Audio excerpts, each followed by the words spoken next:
राजा विक्रमादित्य ने पुनः उस शिशुपावृक्ष से बेताल को उतारा और मौन भाव से उसे कंधे पर डालकर अपने गंतव्य की ओर चल पड़ा। मार्ग में फिर बेताल ने मौन भंग करके कहा, राजन, तुम वीर हो, बुद्धिमान हो, इसीलिए मेरे प्रिय हो। अतएव मैं तुम्हें एक मनोरंजक कथा सुनाता हूं।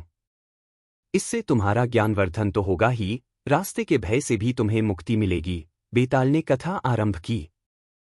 शोभावती नामक एक नगरी में एक राजा राज करता था। उसका नाम धायशकेतु।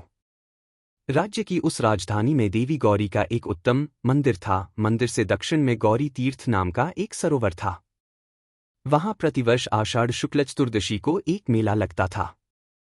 भिन्न भिन्न दिशाओं से बड़े बड़े लोग वहां स्नान करने आया करते थे। एक बार उक्त तिथि को ब्रह्मस्थल नाम के एक गांव का धवल नामक एक युवक धोबी वहां स्नान करने आया। उस तीर्थ में स्नान करने हेतु आई हुई शुद्धपट की पुत्री मदन सुंदरी को उसने देखा और उसके रूप सौंदर्य पर मोहित हो गया। घर लौटकर वह बेचैन रहने लगा। उसने खाना पीना भी छोड़ दिया। उसकी माँ ने उसके बेचैन रहने का कारण पूछा तो धवल ने अपने मन की बात अपनी माँ को बताई। उसकी माँ ने अपने पति को जाकर सारी बातें बताई तो उसके पिता ने कहा, बेटा, जिसके मिलने में कोई कठिनाई नहीं है, उसके लिए तुम इस प्रकार शोक क्यों कर रहे हो? मेरे मांगने पर शुद्धपट तुमको अपनी कन्या दे देगा, क्योंकि कुल में, धन में और कर्म में हम उसके समान ही हैं। मैं उसे जानता हूं, वह भी मुझे जानता है, इसलिए यह कार्य मेरे लिए दुष्कर नहीं है। इस तरह बेटे को समझा बुझाकर उसने उसे खाने पीने के लिए राजी कर लिया। दूसरे दिन उसका पिता विमल उसे लेकर शुद्धपट के पास पहुंचा। वहां जाकर उसने अपने बेटे के लिए उसकी कन्या मांगी। उसके पिता ने आदरपूर्वक इसके लिए वचन दिया। अगले दिन विवाह का लग्न निश्चित करके उसने अपनी कन्या का विवाह धवल के साथ कर दिया। देखते ही जिस पर वह आसक्त हो गया था, ऐसी सुंदरी से विवाह करके सफल मनोरथ होकर धवल उस स्त्री सहित पिता के घर लौट आया। उन दोनों को सुखपूर्वक रहते हुए जब कुछ समय बीत गया, तब धवल का साला अर्थात मदन सुंदरी का भाई वहां आया। सभी संबंधियों ने उसका आदर सत्कार किया। बहन ने गले लगाकर उसका अभिवादन किया, फिर कुशलता पूछी। तलश्चात कुछ देर विश्राम कर लेने के बाद उसके भाई ने उन लोगों से कहा, पिताजी ने मुझे मदन सुंदरी और मेरे बहनोई को निमंत्रित करने के लिए यहाँ भेजा है, क्योंकि वहां देवी पूजन का उत्सव है। सभी संबंधियों ने उसकी बातें मान ली और उस दिन उचित भोजनपान के द्वारा उसका उचित स्वागत सत्कार किया। सवेरा होने पर धवल ने अपनी पत्नी सहित अपने साले के साथ ससुराल के लिए प्रस्थान किया। शोभावती नाम की उस नगरी के निकट पहुंचकर धवल ने गौरी का विशात्र मंदिर देखा। उसने अपने साले और पली से अरथापूर्वक कहा, आओ, हम लोग माता गौरी के दर्शन कर लें। यह सुनकर साले ने उसे रोकते हुए कहा, नहीं जीजाजी, अभी नहीं, अभी तो हम सब खाली हाथ है। पहले माता गौरी के लिए कुछ भेंट लाएंगे, तत्पश्चात ही दर्शन करेंगे। तब मैं स्वयं अकेला ही जाता हूं। तुम यहीं ठहरो, क्योंकि देवताओं को भेंट की अपेक्षा भक्त से श्रद्धा और विश्वास की अधिक अपेक्षा रहती है। ऐसा कहकर धवल अकेला ही देवी दर्शन के लिए चला गया। मंदिर में जाकर उसने श्रद्धापूर्वक देवी को नमन किया। फिर उसने सोचा, लोग विविध प्राणियों की बलि देकर इस देवी को प्रसन्न करते हैं। मैं सिद्धि पाने के लिए अपनी ही बलि देकर इन्हें क्यों न प्रसन्न करूं? ऐसा सोचकर वह मंदिर के एकांत गर्भगृह से एक तलवार ले आया, जिसे किसी यात्री ने पहले ही देवी को अर्पित किया था। मंदिर में लटकते हुए घंटे की जंजीर से उसने अपने केशों द्वारा अपने सिर को बांध लिया और तलवार से अपना सिर काटकर देवी को अर्पित कर दिया। गर्दन कटते ही वह भूमि पर आ गिरा। जब वह बहुत देर तक नहीं लौटा तो उसे देखने के लिए उसका साला उस देवी के मंदिर में गया। मस्तक कटे अपने बहनोई को देखकर वह घबरा गया और उसी तरह उसने भी उस तलवार से अपना सिर काट डाला।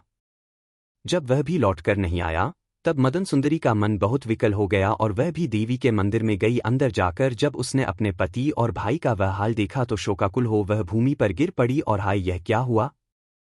मैं मारी गई, कहती हुई विलाप करने लगी।